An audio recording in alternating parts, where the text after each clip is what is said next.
কিরে নিলয়, তুই কি ফিরে আসস? হ্যাঁ ফিরে আসি তো। তাহলে কি এখন একটা কাস্টম খেলতে পারবি? খেলতে পারবো, সমস্যা নাই। ওকে, কাস্টম বানাই ইনভাইট দিতেছি। তার আগে বট কালো আমরা কিক দিয়া ভালো একটা প্লেয়ার ইনভাইট দে। কেন ওরে কিক দিমু কেন? ওই তো কাস্টম খেলবো আমাদের সাথে। আরে লল নিলয়, তোর কি মাথা ঠিক আছে? ওরে নিয়ে আমরা কাস্টম খেলবো?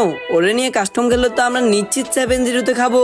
আমার মাথা ঠিকই আছে, তোর মাথায় মনে হয় সমস্যা আছে। আর আমার এই কালারডাম একাই এক স্পট খাইতে পারে। এই তুই চাপা কম মার, বেশি কথা না বইলা ওরে তাড়াতাড়ি গ্রুপ থেকে কিক দে। তোর কথা কি কানে যায় না? বলছি না ওরে কিক দিতে পারবো না। আরে মেজাজটা খারাপ করিস না তো, ওরা কাস্টম বানায় আমার ইনভাইট দিতেছে। এখন তুই কাস্টম খেলবি কিনা বল? না, আমি আমার কালারডাম ছাড়া কাস্টম খেলতে পারবো না। নিলয়, তোর এই কথাটা আমার ভালো লাগলো না। তুই এর নিয়ে গ্রুপে থাক আর আমরা কাস্টম খেলতে গেলাম। ওকে যা যা, তার আগে এতক্ষণ যারে তোর অপমান করছো। ওই বট কালারডাম, ওর কাছে কোনো গান স্কিন নাই, কোনো ইমোট নাই। আসলে ওর কাছে ওয়ালিবুগান ম্যাক্স আছে। লল, ওর কাছে নাকি অল ইবুগান ম্যাক্স আছে? আমার হাসি পাইতেছে নিলয়। কেন, তোর কি বিশ্বাস হইতেছে না? না না, আমার কোনোদিন বিশ্বাস হয় নাই আর কখনো হবেও না। ওকে এখনই দেখাইতেছি।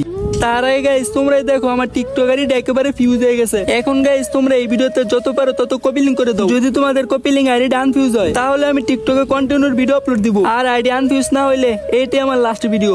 ওই কালারডাম দেখা তো।